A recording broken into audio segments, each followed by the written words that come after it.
Hi guys, good morning. मैं धीरज कुमार। तो guys आज हम देखने वाले हैं क्लास 10th की मैथमेटिक्स चैप्टर नंबर 3 चल रहा, दो चर वाले रैखिक समीकरण युग्म। और इसमें हम प्रश्नावली 3 का जी देख रहे हैं। और जैसा कि हम लोगों ने सवाल नंबर 13 तक सॉल्व कर लिया है, तो आज हम लोग विस्तृत प्रश्न देखने वाले हैं। और यहाँ से जो विस्तृत उत्तरी प्रश्न करके दिया जा रहा है, तो इन क्वेश्चनों को आज हम देखने वाले हैं। तो सवाल नंबर इसमें 14वां जो दिया जा रहा है, इस क्वेश्चन में कहा जा रहा है कि वर्तमान से 10 वर्ष पूर्व पिता की आयु पुत्र की आयु से 4 गुनी है। अब से 10 वर्ष बाद पिता की आयु पुत्र की आयु की 2 गुनी हो जाएगी। उनकी वर्तमान आयु याद कीजिए। पिता की आयु 80 वर्ष होने के साथ पिता और पुत्र की आयु का अनुपात ज्ञात करना। तो गाइज हमसे इस प्रश्न में ये कहा जा रहा है कि पिता और पुत्र की जो वर्तमान आयु है, वर्तमान आयु से 10 वर्ष पूर्व यानी पीछे, 10 वर्ष पूर्व की बात कर रहा है, मतलब पीछे की बात कर रहा है। और जब 10 वर्ष बाद कहेगा तो हमें आगे की तरफ बात करना होगा। तो यहां पर सबसे पहले ये समझना होगा कि यहां पर जो पिता और पुत्र की वर्तमान आयु है वो क्या हो सकती है।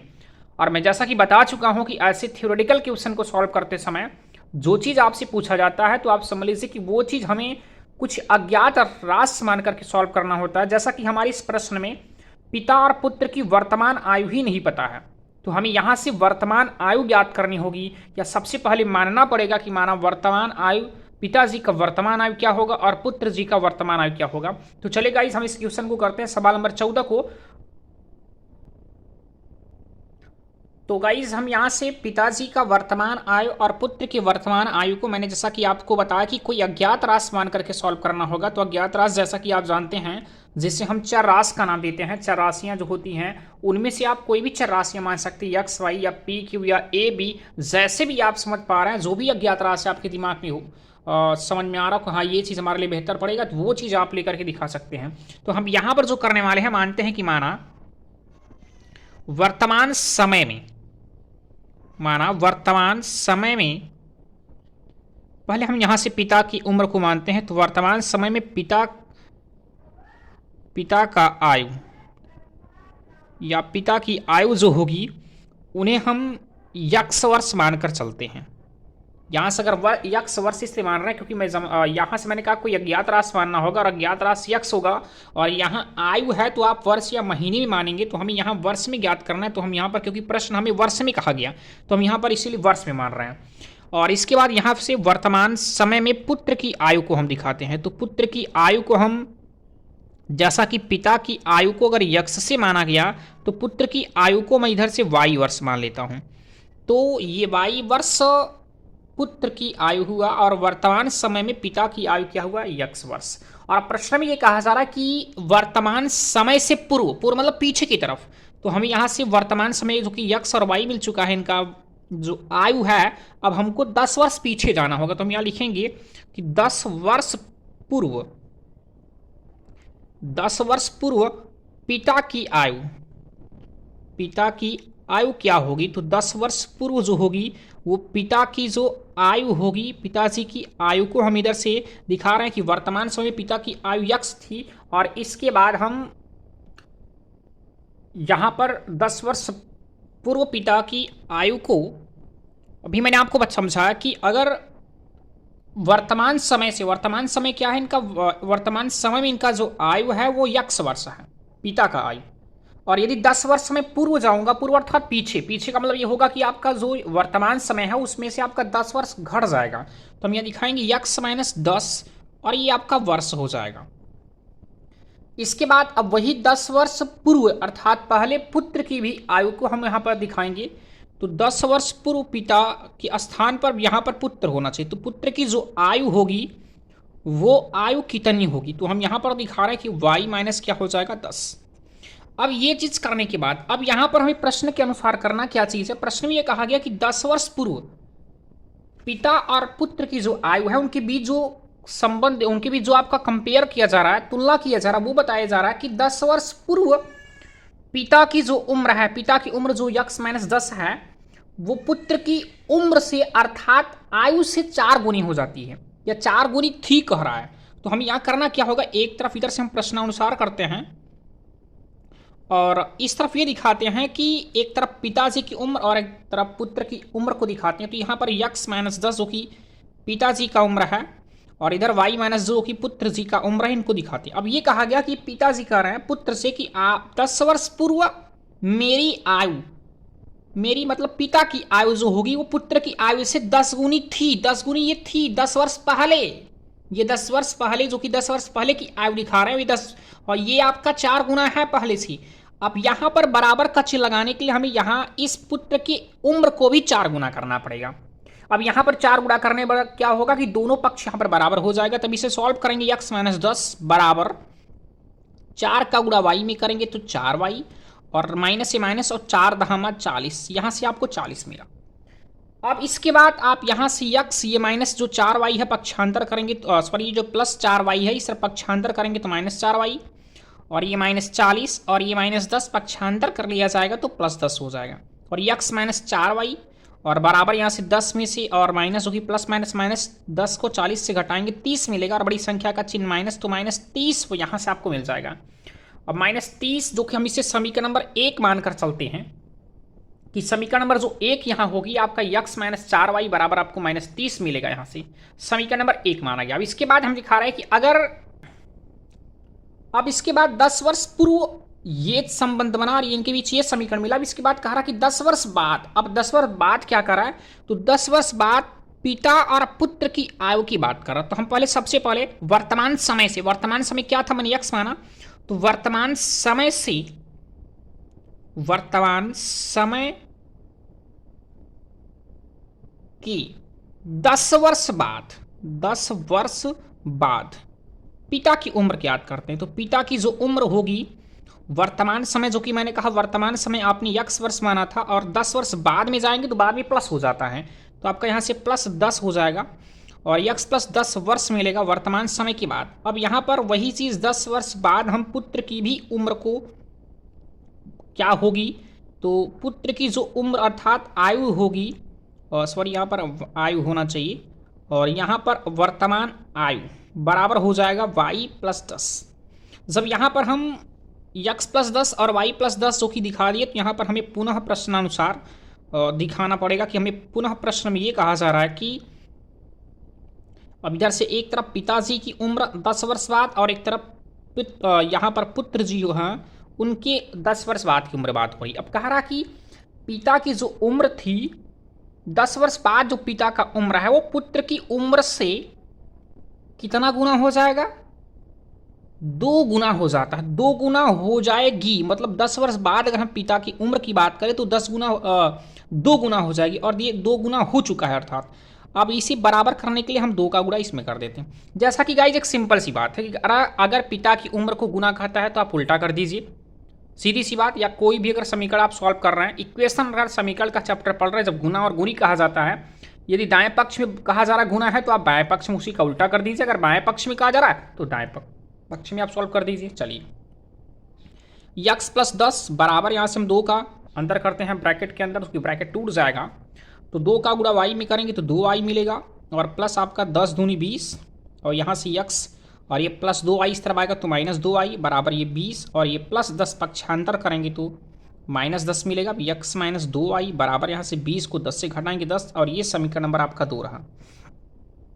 अब हम समीकरण 1 और 2 को जब सॉल्व करेंगे तो पिता और पुत्र की वर्तमान आयु मिल जाएगी। तो हम यहाँ से लिखेंगे समीकरण 1 और 2 को सॉल्व करने पर, यह घटा भी सकते हैं समीकरण 1 व 2 को घटाने पर।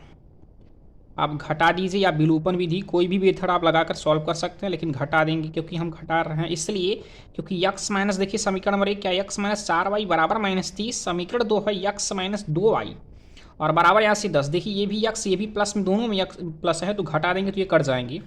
तो चलिए घटा रहे हैं, प्लस का उल्टा माइनस और माइनस का उल्टा प्लस और ये प्लस का उल्टा माइनस, ये कैंसिल आउट हो जाएगा।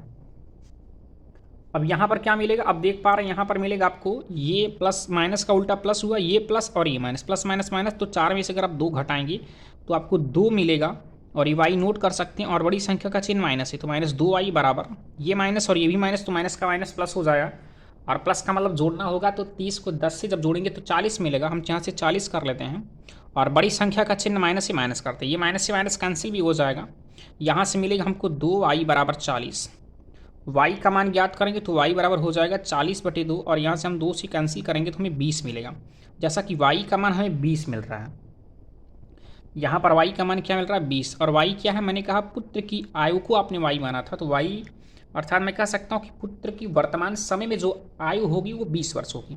अब यहाँ पर पिता की आयु ज्ञात करने के लिए हमें y का मान किसी समीकरण 1 या 2 में रखना होगा। तो यहाँ हम फल करेंगे कि y का मान समीकरण, चले मैं 1 में रखता हूँ, और 1 में रखने पर समीकरण 1 क्या है, x माइनस 4y और बराबर -30। x माइनस 4 गुणे y, और y का मान 20 है, और बराबर यहाँ से हम कर लेते हैं -30। और ये देखिए x माइनस 4 दूनी 8 और ये 80 हो जा रहा है, और बराबर आपका -30। ये x माइनस 80 पक्षांतर करने पर +80 हो जाएगा, और ये +80 और ये -30 था, -30 कर लीजिए। x बराबर 80 में से 30 घटाएंगे 50 मिलेगा, जो कि हम यहाँ से ये कह सकते हैं कि वर्तमान समय में जो पुत्र की आयु होगी वो क्या होगी और पिता की आयु क्या होगी। तो वर्तमान समय में पिता की जो आयु है वो कितनी हो जाएगी 50 वर्ष, और जो पुत्र की आयु है वर्तमान समय से वो हो जाएगी, पुत्र की आयु को हम दिखा रहे हैं, तो पुत्र की आयु जो होगी यहाँ पर y का मान आपने जैसा कि 20 याद कर लिया, तो 20 वर्ष। अब इसके बाद गाइस में ये पूछा जा रहा कि 80 वर्ष पिता की आयु, यदि 80 वर्ष होने के समय यदि पिता की आयु जो है 80 वर्ष होती, पिता की जो आयु है यदि वो 80 वर्ष हो जा रहा, तो हम यहाँ समझ पा रहे हैं कि पिता की आयु अभी हम लोगों ने 50 वर्ष ज्ञात किया। अब 80 वर्ष होने का मतलब इसमें 30 वर्ष ऐड कर रहा है, तो अगर 30 वर्ष हम पिता की आयु में ऐड कर रहे हैं, तो पुत्र की आयु में भी आप 30 वर्ष जोड़ेंगे, तभी जाकर क्या होगा, दोनों का हम अनुपात ज्ञात कर पाएंगे। अब यहाँ पर पिता की जो आयु है वो 80 वर्ष हो रहा है, तो इसका मतलब यह है कि वर्तमान आयु से आप वर्तमान आयु जो कि मैंने कहा यहाँ 50 है, उसमें आपने 30 जोड़ा, तब जाकर क्या मिला 80 वर्ष मिला, तब जाकर हम यहाँ से क्या मिला 80 वर्ष मिला। तो उसी प्रकार यहाँ पुत्र की जो आयु है, पुत्र की वर्तमान आयु जो है, पुत्र की वर्तमान आयु क्या थी 20 वर्ष थी, और इसमें भी 30 वर्ष जोड़ेंगे तो क्या मिलेगा 50 वर्ष। अब यहाँ पर पुत्र और पिता दोनों की आयु का अनुपात ज्ञात करना है, तो पिता की जो आयु है हम यहाँ दिखा देते हैं, पिता की आयु अनुपाते पुत्र की आयु, तो यहाँ पिता की जो आयु है वो 80 और पुत्र की आयु 50, यहाँ से 0 से 0 कटा देंगे तो 8/5। अब रेशनल से रेशियो में चेंज कर दीजिए तो 8:5, जो कि हमें यहाँ से 80 वर्ष होने पर पुत्र और पिताजी का जो आयु का अनुपात होगा वो 8:5 मिलेगा गाइस। तो चलिए हम सवाल नंबर अब 15वें को करने वाले हैं, और 15वें क्वेश्चन में क्या कहा जा रहा है, इसमें ये कहा जा रहा है गाइस कि 5 वर्ष पूर्व यानी पहले नूरी की आयु सोनू की आयु की 3 गुनी थी। 10 वर्ष पश्चात यानी बाद नूरी की आयु सोनू की आयु की 2 गुनी हो जाएगी। नूरी तथा सोनू की आयु ज्ञात करना है। तो यहाँ पर गाइस जैसा कि आप इस सवाल नंबर जैसे 14 किया, सेम उसी प्रकार आपका क्वेश्चन नंबर 15 भी है। तो चलिए सवाल नंबर 15 को हम लोग समझते हैं। तो प्रश्न में कहा जा रहा कि वर्तमान समय में या इस समय की बात करेंगे, नूरी की आयु हमें नहीं पता है और न तो सोनू की आयु पता है। तो हम यहाँ पर वर्तमान समय में क्या होगा, हम इनकी आयु को समझते हैं और किस प्रकार से मानेंगे। मैंने जैसा कि बता चुके हैं कि अज्ञात राशिमान का सॉल्व करना होगा। तो यहाँ पर मानेंगे कि माना वर्तमान समय में पहले इधर से हम नूरी की आयु को मानते हैं, और नूरी की आयु बराबर यहाँ से हम ए वर्ष मानकर चलते हैं। जैसा कि गाइज आप इसके पहले यक्स वर्ष मानकर चलते थे, लेकिन अब हम यहाँ पर कोई भी अज्ञात राशि अज्ञात राशि मानकर दिखा सकते हैं। तो अज्ञात राशि मैं यहाँ पर ए वर्ष दिखा रहा हूँ। और इसके बाद वर्तमान समय में जैसा कि आपने नूरी की आयु को अगर ए वर्ष माना है, तो यहाँ पर जो वर्तमान समय में सोनू है, सोनू के आयु को हम इधर से वाई वर्ष वाई मान सकते हो, या जैसे कि हम यहाँ ए माने हैं तो इसके बाद अल्फाबेट आपका बी आ रहा तो हम बी मानते हैं, तो ये बी वर्ष मान लेते हैं। अब इसके बाद प्रश्न में कहा गया कि 5 वर्ष पूर्व का मतलब होता पीछे की तरफ, वर्तमान समय से पीछे। तो हम यहाँ से 5 वर्ष पूर्व दोनों की आयु को ज्ञात करेंगे। तो 5 वर्ष पूर्व पहले हम यहाँ से नूरी की आयु दिखाते हैं। नूरी की आयु बराबर नूरी की जो आयु होगी 5 वर्ष पूर्व हो जाएगी a - 5, वर्ष आप लिखिए। और इसके बाद आप सोनू का भी याद कर लीजिए 5 वर्ष, तो 5 वर्ष पूर्व सोनू की आयु। अब यहाँ पर जो सोनू की आयु होगी वो हो जाएगी b-5। अब इसके बाद गाइज यहाँ पर प्रश्नानुसार में क्या कहा जा रहा है कि प्रश्न के अनुसार हमें जब करना होगा यहाँ से कि अब इन दोनों के बीच या दोनों की आयु के बीच हम यहाँ से कंपेयर करना है। अब जो भी, जैसा कि यहाँ पर a-5 हो जाएगा एक तरफ हम कर लेते हैं b-5। ये नूरी की आयु है, ये सोनू की आयु। और प्रश्न में कहा जा रहा है कि नूरी की जो आयु है 5 वर्ष बाद बात कर रहा है, 5 वर्ष पहले, सॉरी 5 वर्ष पहले नूरी की आयु सोनू की आयु की 3 गुनी थी, तो यहां पर 3 गुना होना चाहिए। लेकिन मैंने कहा जब समीकरण या बराबर का चिन्ह लगा देते तो वही चीज उल्टा हो जाता, तो हमें 3 गुना इसमें करना पड़ेगा। अब यहां पर हम सॉल्व करते तो a-5 बराबर इसका गुणा इसमें करेंगे तो 3b और -3×5 = 15।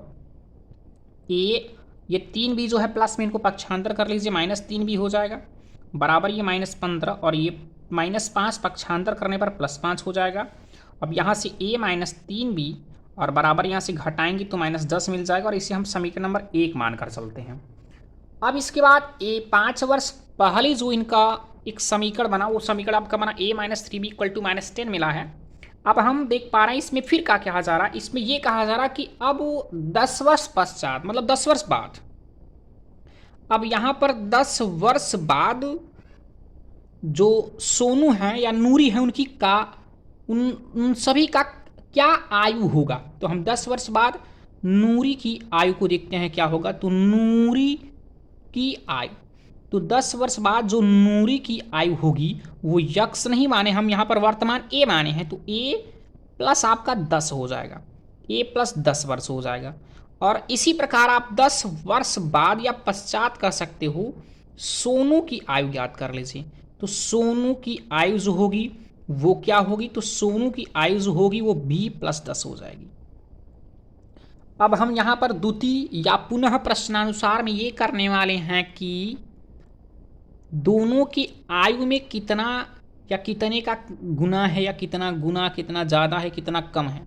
तो एक तरफ हम इधर से सोनू नूरी और एक तरफ हम इधर से सोनू की 10 वर्ष बाद आयु के बीच का बात कर रहे हैं। अब कहा जा रहा है कि 10 वर्ष बाद नूरी की आयु सोनू की आयु की 2 गुनी हो जाती। 2 गुनी हमें इसमें करना चाहिए, लेकिन मैंने कहा अभी बार बार बता रहे हैं कि वही चीज़ उल्टा कर देते हैं, बाएं पक्ष में न गुना करके दाहिने पक्ष में कर देंगे हम। यहाँ पर 2 गुना कहा जा रहा है। अब इसे सॉल्व करते हैं। a+10 = हो जाएगा 2 का मल्टीपल b में करेंगे 2b और प्लस यहाँ 2 10 आपका 20 मिल जाएगा। चलिए a या प्लस 2b है, इस तरफ आएगा तो -2b हो जाएगा और बराबर ये 20 और ये +10 पक्षांतर करेंगे तो -10 मिलेगा। यहाँ से a-2b और बराबर 20 में से 10 घटाएंगे तो आपको 10 मिलेगा। और समीकरण नंबर आप एक आप दिखा चुके, 2 दिखा सकते हैं। अब समीकरण नंबर 2 दिखाने के बाद आप समीकरण 1 और 2 जब सॉल्व करेंगे ना तो आपका नूरी और सोनू की जो वर्तमान आयु है वो चीज़ हमको मिल जाएगी। तो हम यहाँ लिखेंगे समीकरण 1 और 2 को आप सॉल्व कर दीजिए या समीकरण 1 और 2 को आप घटा दीजिए। तो चलिए हम यहाँ घटा रहे हैं। घटाने पर क्या मिलेगा, जैसा कि समीकरण नंबर ए जो है वो पहला दिया जा रहा है a-3b = -10 मिल रहा है और सेकंड वाला है a-2b = 10 मिल रहा है। चलिए हम घटा रहे हैं। प्लस का उल्टा यहाँ प्लस है ना, प्लस का उल्टा माइनस और ये माइनस का उल्टा प्लस हो जाएगा और यहाँ प्लस का उल्टा माइनस, ये कैंसिल आउट, ये प्लस ये माइनस, प्लस माइनस माइनस, तो 3b में से 2b घटाएंगे तो 1b मिलेगा और बड़ी संख्या का चिन्ह माइनस है तो माइनस कर लेते हैं बराबर ये माइनस ये भी माइनस, तो माइनस माइनस प्लस 10 10 20 और इन दोनों का चिन्ह माइनस है तो कोई भी आप चिन्ह उतार सकते हैं, यानी दोनों का चिन्ह माइनस है तो माइनस ही उतारना पड़ेगा। अब यहाँ माइनस से माइनस कैंसिल आउट, b बराबर क्या मिला हमको 20। अब b का मान अगर हमें 20 मिला है तो a का भी मान ज्ञात करना अनिवार्य है, तो हम b का मान समीकरण नंबर 1 या 2 में रख सकते हैं जिससे आपको a का मान मिल जाएगा। तो हम यहाँ से करते हैं क्या, b का मान समीकरण नंबर 1 या 2 किसी में रख सकते हैं, तो हम समीकरण नंबर 2 में रखना है। समीकरण 2 में रखने पर समीकरण नंबर 2 है क्या, a-2b बराबर आपका 10 करके दिया जा रहा है। a-2 गुणे b का मान यहाँ से 20 आपको मिल रहा है तो आप 20 दिखा सकते हैं बराबर आपका 10। यहाँ से a-20 दूना 40, यहाँ से -40 बराबर 10 हुआ। ये -40 पक्षांतर कर देंगे तो +40 हो जाएगा, 10 प्लस आपका 40 हो जाएगा।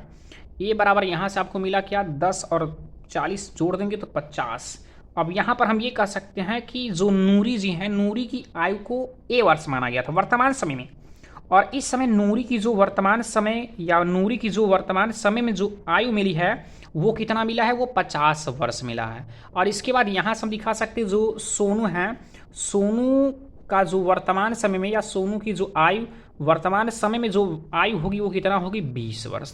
तो जैसा कि इसमें हमें और नूरी और सोनू की वर्तमान आयु या इस समय यानी वर्तमान समय की आयु पूछ रहा था, और आपने गाइस जिसमें देखा कि 50 और 20 करके दिया गया। तो चलिए हम सवाल नंबर अब चल रहे हैं, जो कि ये सवाल नंबर 15 था, और 15 के बाद अब सवाल नंबर हम 16 की तरफ चल रहे हैं। तो चलिए गाइस देखते हैं सवाल नंबर 16 में हमें क्या दिया जा रहा है। तो सवाल नंबर 16 में कहा जा रहा है गाइस कि 5 वर्ष पूर्व पिता की आयु पुत्र की आयु की 4 गुनी थी। यानी 5 वर्ष पूर्व पिता की जो उम्र थी वो पुत्र की उम्र से यहाँ से 4 वर्ष गुनी है। फिर इसके बाद कहा जा रहा 15 वर्ष बाद पिता की आयु पुत्र की आयु की 2 गुनी हो जाती है। तो पुत्र और पिता की वर्तमान आयु याद करनी है। सेम वही क्वेश्चन, बस जैसे आपने 15 वाला क्वेश्चन सॉल्व किया सेम उसी प्रकार 16 का भी क्वेश्चन है। तो चलेगा इस सवाल नंबर 16 को हम लोग देखते हैं। तो इसमें हमसे ये कहा गया कि पिता की जो वर्तमान आयु है और पुत्र की जो वर्तमान आयु है वो हमको नहीं पता है, बट ये कहा जा रहा है कि 5 वर्ष पूर्व उनकी आयु का एक कंपेयर बना रहा है या एक संबंध बना रहा है या एक इक्वेशन बन जाएगा। बट इसके पहले हमें यहाँ पर ये समझना होगा कि पिता और पुत्र की वर्तमान आयु क्या है। तो हम यहाँ से ये मानते हैं कि माना वर्तमान समय में पिता की आयु को हम यहाँ से वर्तमान समय में p वर्ष मानते हैं, और इसके बाद जो पुत्र हैं पुत्र की आयु को यहाँ से हम q वर्ष मानकर चलते हैं। इनका भी वर्तमान समय में रहेगा, तो यहाँ हम डॉट डॉट दिखा सकते हैं, मतलब वही चीज़ लिखा जा रहा है, यहाँ से q वर्ष मानते हैं। अब इसके बाद प्रश्न में कहा जा रहा है गाइस कि 5 वर्ष पहले, पूर्व का मतलब होता है पहले, तो अगर हम 5 वर्ष पूर्व दोनों पिता और पुत्र दोनों की उम्र की बात करें तो 5 वर्ष पहले पिता की उम्र देखते क्या होगा। 5 वर्ष पहले पिता की आयु, तो वर्तमान समय यानी वर्तमान समय में जो आयु थी p वर्ष थी। अब उससे हमें 5 वर्ष पीछे जाना, पीछे मतलब माइनस, तो हमें यहाँ से p-5 वर्ष मिल जाएगा। और इसी प्रकार आप 5 वर्ष पहले यदि पुत्र की आयु ज्ञात करेंगे तो पुत्र की जो आयु होगी वो कितनी होगी। तो 5 वर्ष पहले जैसा कि मैंने कहा कि वर्तमान समय क्यू था और इसे पीछे जाना है तो माइनस हो जाएगा। अच्छा चलिए ठीक है, इतना करने के बाद हम लोग करते हैं। इतना करने के बाद हमको ये करना होगा कि अब एक तरफ हम पिताजी की उम्र को दिखाते हैं 5 वर्ष पहले, और सॉरी गाइज यहाँ से p-5 है, ये पिता का उम्र और ये रहा पुत्र का उम्र। इन दोनों के बीच का अगर हम यहाँ इक्वेशन दिखाना चाहते हैं तो कैसे करेंगे। प्रश्न में कहा गया कि पिता की उम्र पुत्र की उम्र से 5 वर्ष बाद यानी 5 वर्ष पहले 5 वर्ष पहले पिता की आयु पुत्र की आयु से 4 गुनी थी। ये 4 गुनी थी, इसमें 4 गुना है, इसमें कह सकते हो। जब हम यहाँ बराबर का चिन्ह लगाएंगे तो 4 गुना इसमें कर देंगे। चलिए अब इसमें हम देखते हैं हमारा इक्वेशन क्या बनेगा। p-5 बराबर 4 का गुणा q में करेंगे तो 4q और ये -4 पंचे 20 मिल जाएगा।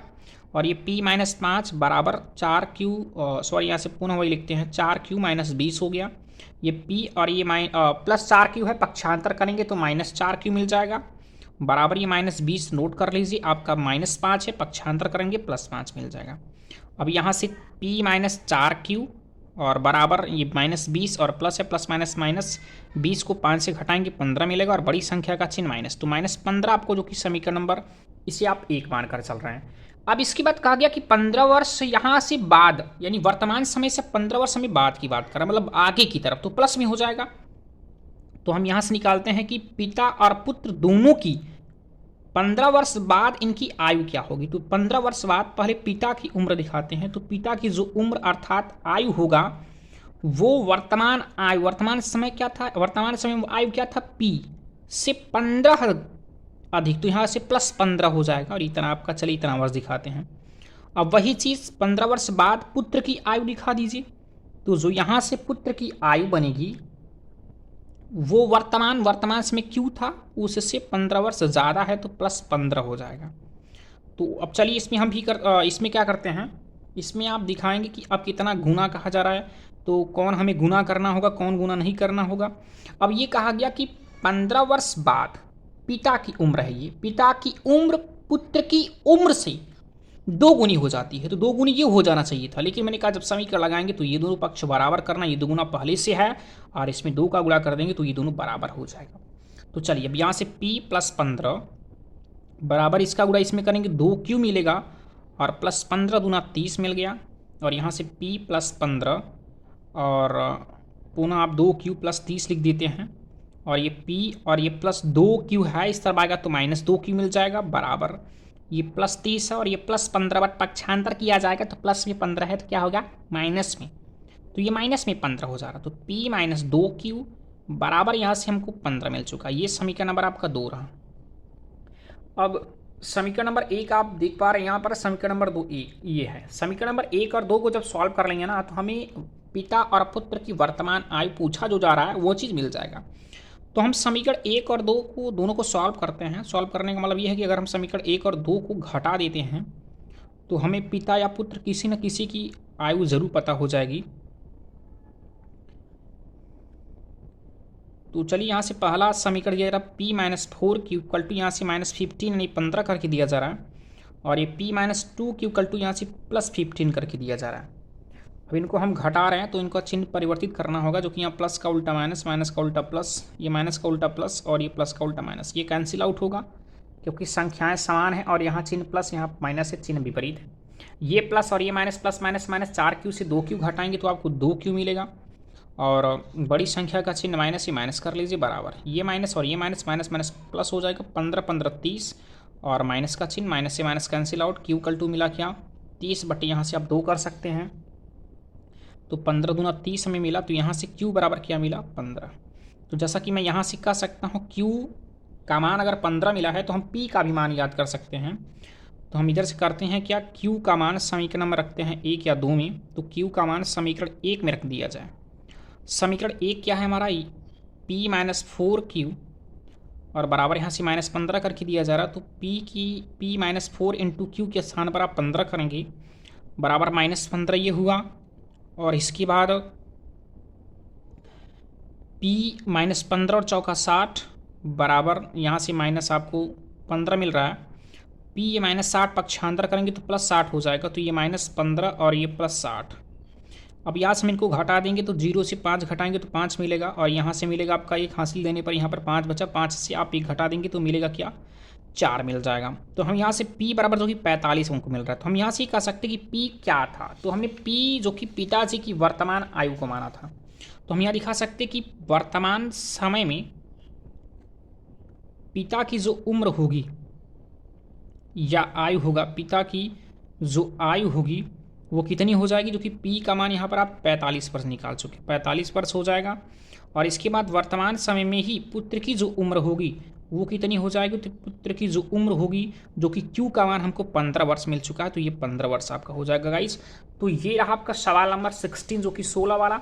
अब हम सवाल नंबर 17 पर चर्चा करने वाले हैं, जो कि सवाल नंबर 17 में क्या कहा जा रहा है उसको हम देखते हैं। लेकिन गाइज रही बात, अगर आपको जो भी क्वेश्चन यहाँ बताया जा रहा है अगर कहीं दिक्कत है तो आप हमें कमेंट कीजिए और हमारे चैनल को लाइक कीजिए, सब्सक्राइब अपने दोस्तों में शेयर करना ना भूलिए। और एक चीज़ ध्यान दीजिएगा गाइज कि आप वीडियो को पूरा देखने का प्रयास कीजिएगा, वो भी ऑनलाइन करके या ऑनलाइन देखने का प्रयास कीजिएगा। ऐसा ना कीजिए कि हम डाउनलोड कर लेते हैं और उसके बाद हम देखते हैं, नहीं गाइज आप देखिए तो वीडियो को आप ऑनलाइन देखेंगे तो ज़्यादा बेहतर होगा। तो चलेगा इस हम सवाल नंबर 17 को देखते हैं, जो कि सवाल नंबर 17 में क्या कहा जा रहा है।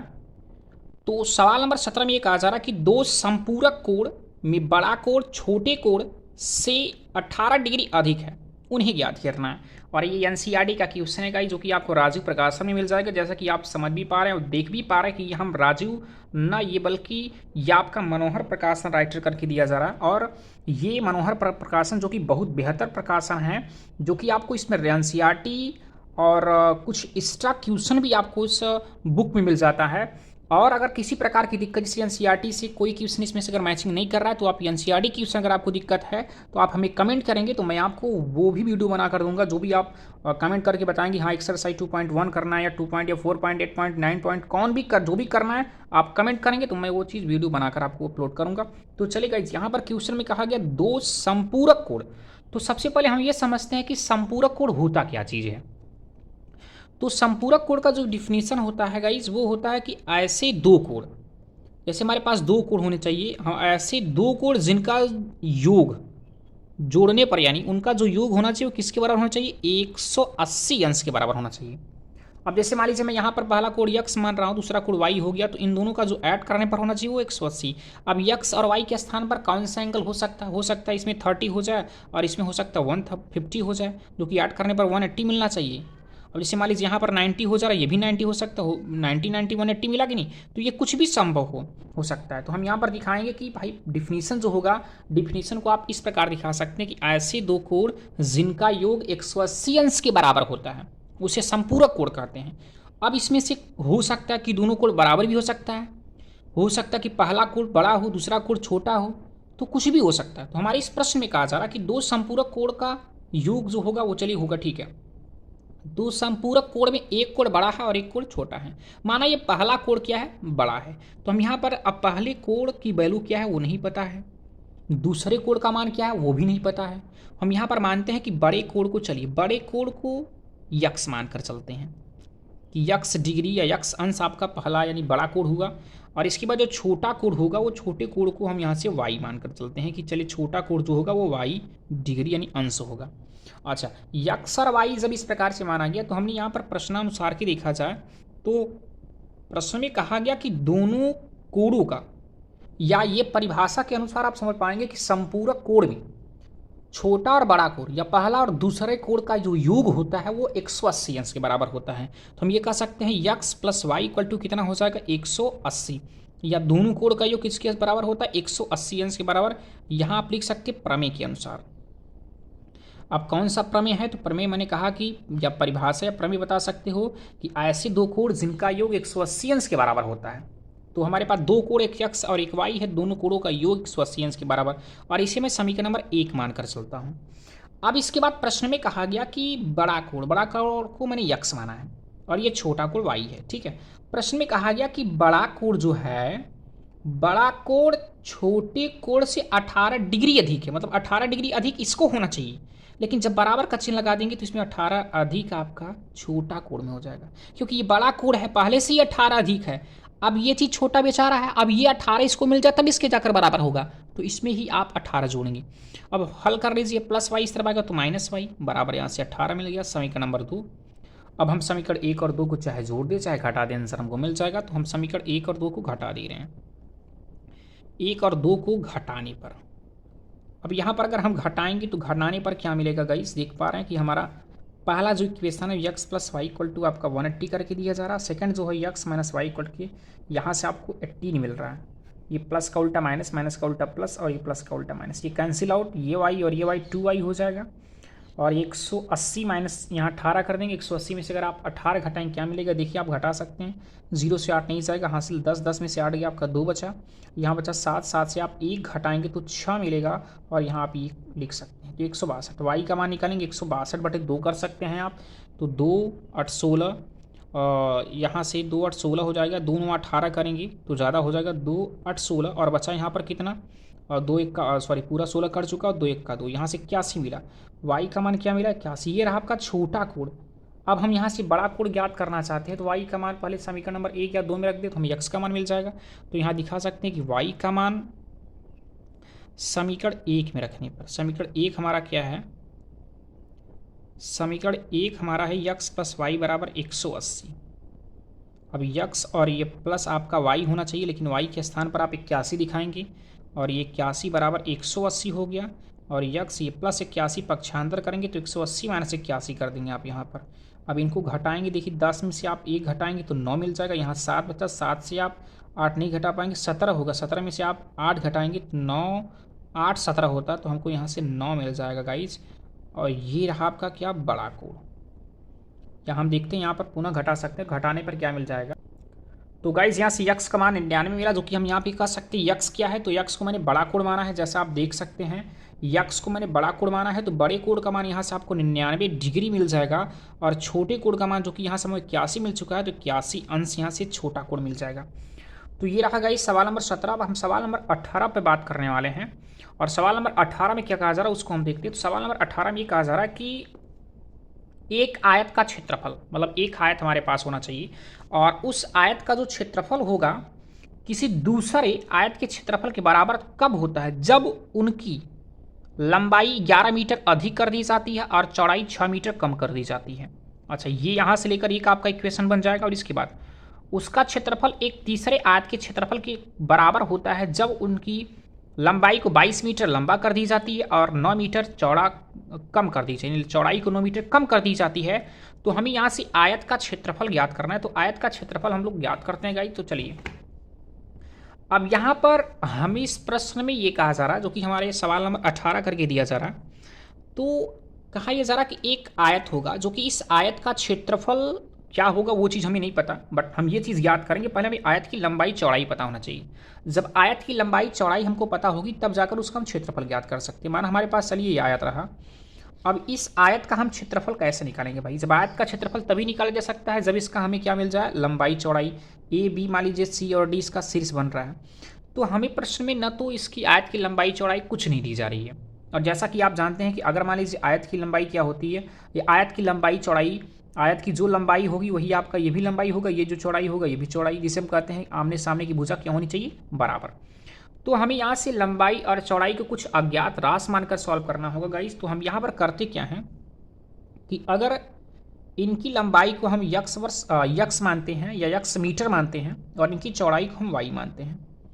अब ये यक्स मीटर है तो ये भी यक्स मीटर हो जाएगा, और ये वाई मीटर है तो ये भी चौड़ाई क्या होगा, वाई मीटर हो जाएगा। तो वो चीज़ हम यहाँ से कर लेते हैं कि माना आयत की, या आयत हम यहाँ से आयत की लंबाई को मानते हैं यक्स मीटर से, आयत की लंबाई को यक्स मीटर माना गया, और इसकी जो चौड़ाई है उस चौड़ाई को हम यहाँ से मानते हैं किससे, वाई मीटर से। कि चलिए वाई, यहाँ पर चौड़ाई की जो वैल्यू है वो वाई मीटर करके दिया जा रहा है। तो अब गाइस क्या करना है, अब अगर हमें आयत की लंबाई और चौड़ाई है तो इसका हम क्षेत्रफल ज्ञात कर सकते हैं। तो यहाँ से आयत का जो क्षेत्रफल मिलेगा, आयत का जो क्षेत्रफल मिलेगा वो सूत्र हो जाता है, सूत्र क्या होता है, लंबाई गुणे चौड़ाई, जिसे हम एल इंटू बी कह सकते हैं। एल लंबाई की वैल्यू यक्स है, चौड़ाई आपका वाई है, तो गुणा करेंगे तो हमें यक्स वाई मीटर स्क्वायर मिल जाएगा।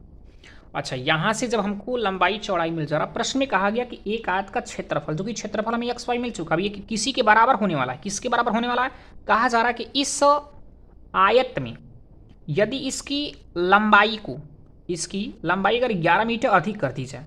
अभी 11 मीटर अधिक करने का मतलब यह है कि इस समय इसकी लंबाई क्या है, यक्स है। अब इसको 11 मीटर अधिक करने वाले हैं तो हो जाएगा क्या, यक्स प्लस 11 मीटर। और चौड़ाई में कहा जा रहा है कि इसकी चौड़ाई में हमें 6 मीटर कम कर देनी है, तो क्या होगा, वाई माइनस 6 हो जाएगा। तो यहाँ आप लिखेंगे कि लंबाई, आयत की लंबाई को बढ़ाने पर, या आयत की लंबाई कितनी बढ़ाई जा रही, आयत की लंबाई 11 मीटर अधिक करने पर, आयत की लंबाई 11 मीटर अधिक करने पर जो नई लंबाई होगी वो नई लंबाई कितनी मिल जाएगी। तो नई लंबाई पहले आपका यक्स था, जब 11 मीटर इसमें हम जोड़ देंगे तो हो जाएगा हमारा क्या, यक्स धन 11 मीटर। और हमें कहा फिर जा रहा कि यदि आयत की चौड़ाई को, अब यहाँ पर कम करने की बात कर रहा कि आयत की चौड़ाई को अगर 6 मीटर कम कर दी जाए, 6 मीटर अगर कम कर दी जाती है, जब कम कर दी जाएगी, कम करने पर जो इसकी नई चौड़ाई मिलेगी वो नई चौड़ाई क्या मिल जाएगी, तो नई चौड़ाई हमको गाइज यहाँ से मिल जाएगी, जो कि पहले क्या चौड़ाई था, वाई था। अब 6 मीटर कम कर देंगे तो 6 मीटर यानी वाई माइनस 6 मीटर हो जाएगा। अब यहाँ से अगर नई लंबाई नई चौड़ाई मिली तो नया क्षेत्रफल मिल जाएगा। तो हमें यहाँ पर अब ये जो क्षेत्रफल मिलने वाला है, ये क्षेत्रफल बराबर किसके होगा, इस क्षेत्रफल के बराबर हो जाएगा। तो हम यहाँ से करेंगे क्या कि नया क्षेत्रफल बराबर किसके हो जाएगा, पुराने क्षेत्रफल को दिखाएंगे। नया या नई क्षेत्रफल वो बराबर हो जाए किससे, पुराने क्षेत्रफल से, पुराने क्षेत्रफल से। नई क्षेत्रफल क्या है, हम यहाँ निकाल सकते हैं लंबाई गुणे चौड़ाई। लंबाई का मान यक्स प्लस 11 और चौड़ाई का मान वाई माइनस 6।